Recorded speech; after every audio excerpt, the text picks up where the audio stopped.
Welcome to our podcast Tone. Oke, izinkan saya memperkenalkan diri. Nama saya Dimas Kasvila dari kelas X3 absen 10. Di samping saya ada Chelsea Dwi Damayanti dari kelas 23 absen 8. Saya Kevin Gabrian dari kelas X3 nomor absen 17.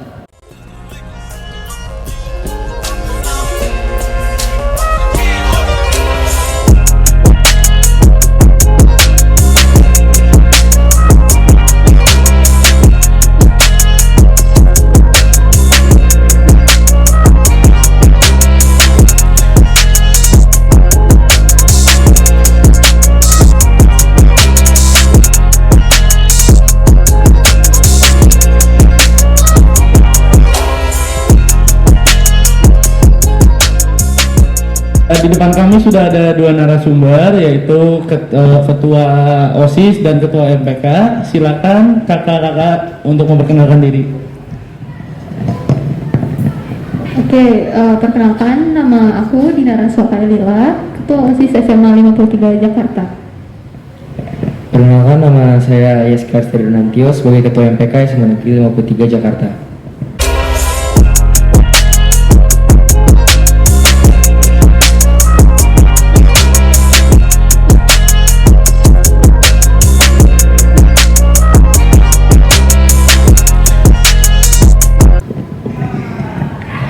Okay, question for our guest.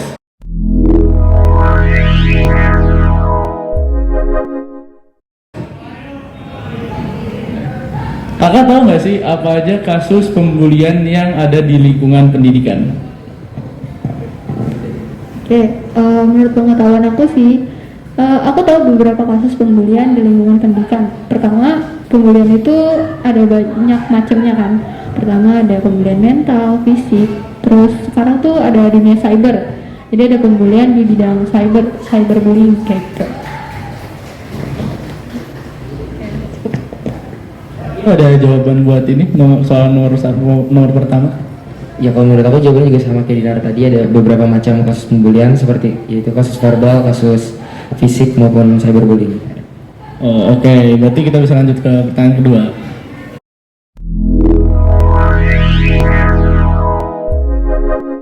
Lanjut ke pertanyaan kedua, kenapa sih bisa terjadi pembulian di lingkungan pendidikan? Alasannya ada beberapa banyak. Yang pertama contohnya kayak kurangnya kesadaran dari diri masing-masing untuk tidak melakukan pembulian. Terus yang kedua kayak kurang ketatnya peraturan yang ada di lingkungan pendidikan itu. Ya, mungkin dari itu cukup.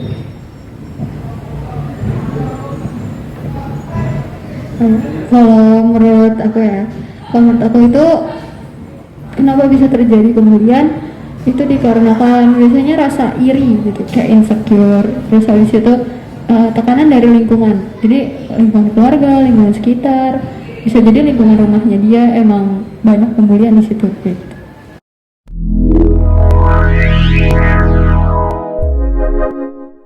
Kasus apa yang menurut kakak paling berat?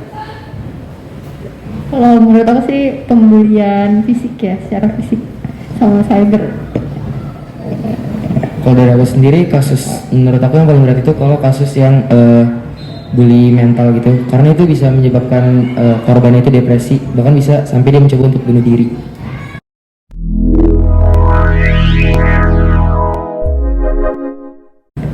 Gimana caranya kita Kak buat melawan apabila kita mau dibully secara fisik? Permisalan contoh, saya bukan mau body shaming ya, kan ada beberapa siswa emang yang kita kalau misalnya lihat secara fisik mungkin kecil badannya atau gimana kan tuh mereka sering jadi sasaran untuk pembulian para senioritas ataupun teman-teman yang mungkin lebih badannya lebih gede ataupun gimana itu gimana Kak caranya biar kita ngelawan itu ketika mau dibully secara fisik? Kalau menurut aku sendiri, kita itu nggak sebaiknya untuk melawan dia, apalagi melawan secara fisik. Kita bisa kayak ngelaporin dia ke guru atau ke pihak yang berwajib. Iya sih, kalau menurut aku juga sama. Apalagi sekarang kan di SMA itu ada guru BK. Kalau misalkan kita takut buat ngomong ke guru BK, kita bisa ke wali kelas. Kalau nggak bisa ke wali kelas, kita bisa ke teman terdekat. Siapa tahu teman terdekat itu bisa menyampaikannya kepada orang tua ataupun pihak sekolah. Iya Kak, oke. Tapi kalau ada beberapa kayak guru ataupun wali kelas ataupun guru BK yang kayak kurang peduli gitu loh. Tapi kayak gurunya tuh kurang care gitu Kak sama ininya. Jadi kayak kasusnya itu nggak diurusin bener-bener gitu. Menurut Kakak gimana tuh buat guru-guru yang kayak gitu?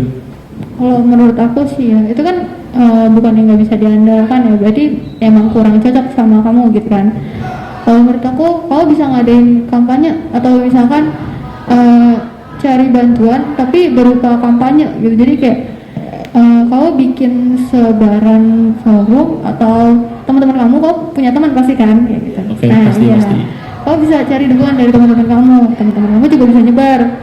Nah dari situ kan itu kita masuk ke dunia cyber ya kan, dunia cyber. Iya betul. Dari dunia cyber dia bakalan kalah gitu, karena dia sendiri kalah voting di cyber kampanye itu. Orang-orang udah tahu nih bully itu kayak gimana sih gitu, kamu kenapa dibully kayak gitu kan. Yes. Alasannya apa gitu sih menurut aku. Oke. Kalau menurut aku, kamu bisa misalnya lapor ke orang tua kamu dulu, ceritain kasus bully yang udah kamu pernah alamin, terus minta tolong ke orang tua kamu buat nyampein ke pihak sekolah, jangan ke guru itu, jadi misalkan langsung ke kepala sekolah atau kemana gitu. Terus kalau dari pihak sekolah sendiri kayak nggak mau bantu atau kayak ditinggalin di setengah jalan, ya mungkin kamu bisa ke pihak yang berwajib kayak polisi atau. Oke Kak. Oke, kita lanjut ke pertanyaan berikutnya.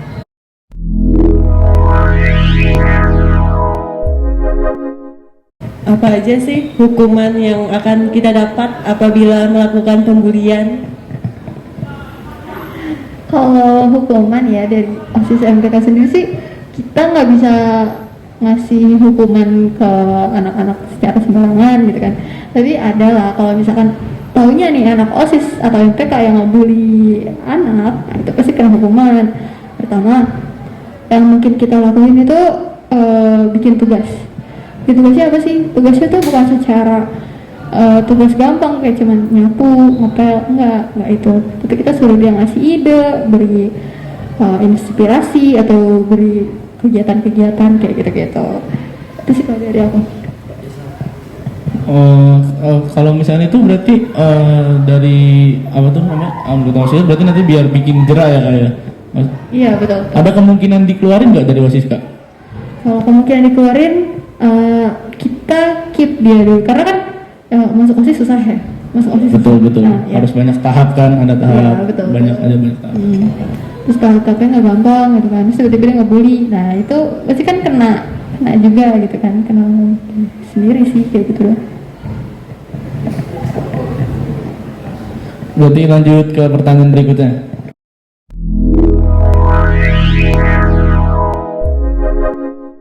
Apa aja sih dampak bullying bagi korban secara kesehatan mental? Kalau menurut aku pribadi dampaknya itu ada banyak, kayak misalkan dia bisa jadi depresi, kayak yang tadi aku bilang itu. Dia bisa depresi, terus ya dia bisa ngelakuin perbuatan aneh kayak mau bunuh diri dan sebagainya.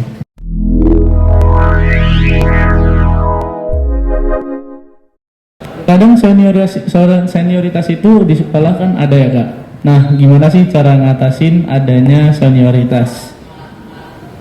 Kalau menurut aku pribadi dari kesadaran kakak-kakak kelasnya aja. Kayak misalkan kita nggak usah gaya-gayaan kayak senioritas itu ya, kita sama-sama aja. Cuman kakak kelas, adik kelas, jadi nggak usah pakai senioritasan. Saling sadar diri aja kalau kita sama-sama manusia. Cuman beda di tingkatan usia doang. Tapi kan banyak kejadian gitu Kak, kayak di sekolah mana gitu ada senioritas, akhirnya kayak ada kelas disuruh-suruh atau gimana gitu kan.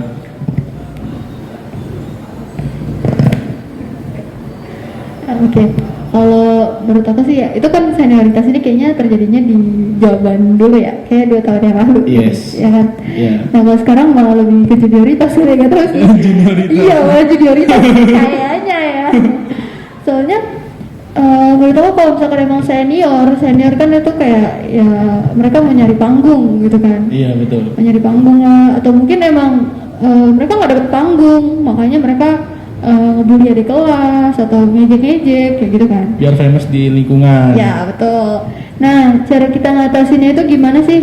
ya kalau menurut aku kan kita juga nggak bisa bersikap bodo amat gitu kan. Yes, benar. Tapi nih kalau misalkan ngadepin kakak-kakak yang senior kayak gitu, menurut aku kamu berusaha sebaik mungkin ya stay baik aja, fine. Jadi kayak kamu nggak terlalu wah depan dia, nggak terlalu biasa aja di depan dia kayak gitu. Tapi kalau di belakang dia atau misalkan dia nggak lihat atau emang kamu panggungnya dikasih panggung di depan umum, nah kamu harus berusaha yang terbaik kayak gitu. Tapi depan dia ya cukup sikap, ya sikap sopan, fine aja, ya, fine, kayak nggak ada masalah ya apa-apa betul. ya. Kayak gitu sih. Oke, lanjut ke pertanyaan berikutnya ya.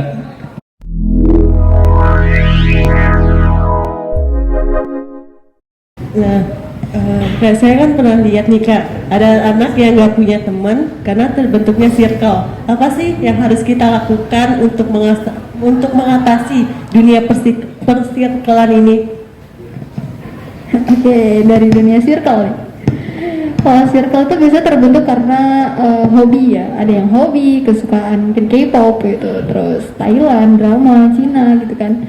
Nah, kalau misalkan temen orang itu nggak punya teman gitu kan, karena nggak punya teman atau nggak punya circle gitu.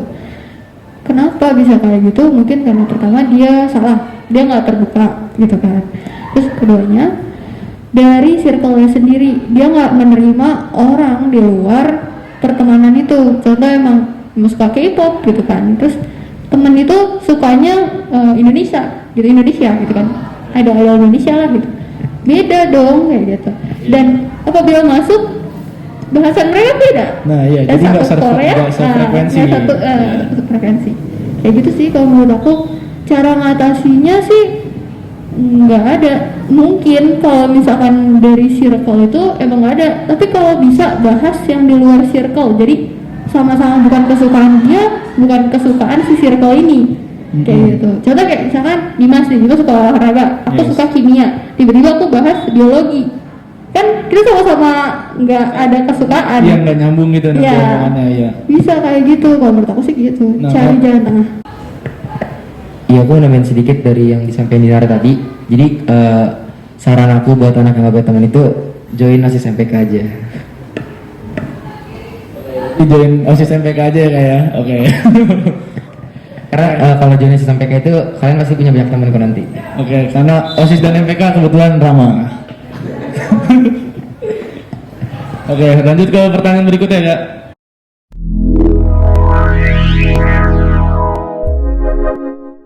Apa pendapat kakak mengenai anak yang masih main senioritas dan circle?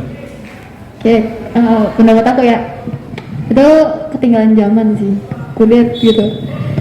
Masalah senioritas sama circle. Senioritas, nanti kalau kalian lulus kan udah gak ada lagi yang senioritas gitu kan. Iya, jadi Karena kelas.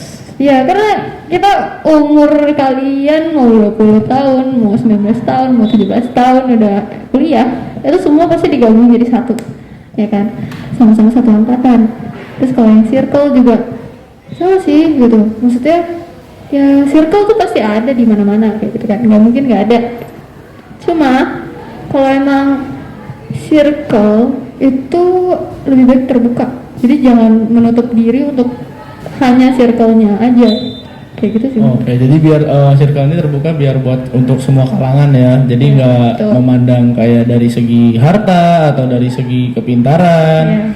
atau dari segi golongan. Nah, dan buat orang yang main senioritas sama circle yang terlalu berlebihan, kakak bilang tadi apa? Ketinggalan zaman. Ketinggalan zaman. Kudet. Ya, jadi dengerin ya yang masih main senioritas ketinggalan zaman. Ya itu. Oke, dari Kak Kiel ada ini pendapat? Sama, oke. Berarti lanjut ke pertanyaan berikutnya.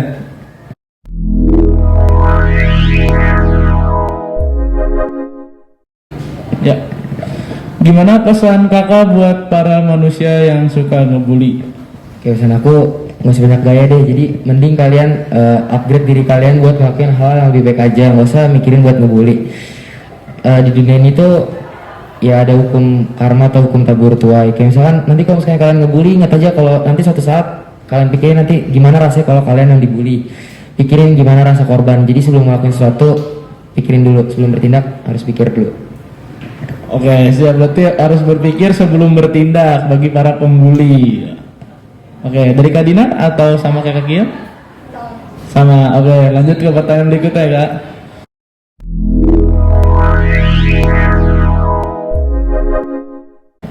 Oke, pesan kakak buat korban pembulian. Tuh. Oke, pesan aku kalian itu bukan manusia lemah, kalian itu manusia kuat. Buktiin ke yang ngebully kalian itu kalau kalian itu bisa dan mampu dari apa yang telah mereka lakuin atau mereka katain.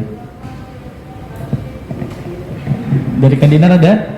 Oh, dari aku ya, yang sabar. Enggak deh, enggak canda-canda. Maksudnya bukan yang sabar sih. Lebih ke ya, yang sabar untuk merubah ke diri yang lebih baik kayak gitu. Jadi bukan kamu dibully bukan berarti kamu jelek gitu, kamu buruk, bukan. Tapi mungkin orang yang bully itu baik, berarti dia ngasih tahu, dia introspeksi diri kamu kayak gitu. Bisa kayak lo jelek nih, berarti yaudah gue jelek di mananya nih gitu kan. Mungkin aku jelek di fisik gitu kan, tapi aku bisa baik di akhlak kayak gitu. Jadi kita lebih memperbaiki. Pesan aku sih untuk korban mungkin lebih banyak memperbaiki diri gitu. Itu aja sih. Karena rata-rata pembuli yang verbal mungkin mereka mau ngeritik seseorang, tapi mungkin mereka nggak tahu cara yang ngeritik ya, Kak. Iya betul. Ya, dan akhirnya menggunakan bahasa kasar yang menyakiti hati yang dibully. Oke, berarti kita lanjut ke 2 pertanyaan atau 1 pertanyaan terakhir. Oh, oke, udah selesai berarti pertanyaannya, Kak. Thank you for watching our podcast. Ya, makasih buat Kak Dina sama Kak Kia hari ini udah datang. Makasih juga buat tim-tim yang udah menyempatkan diri buat podcast kali ini. Oke, sekian dari kami, kurang lebihnya mohon maaf. Wassalamualaikum warahmatullahi wabarakatuh. Goodbye.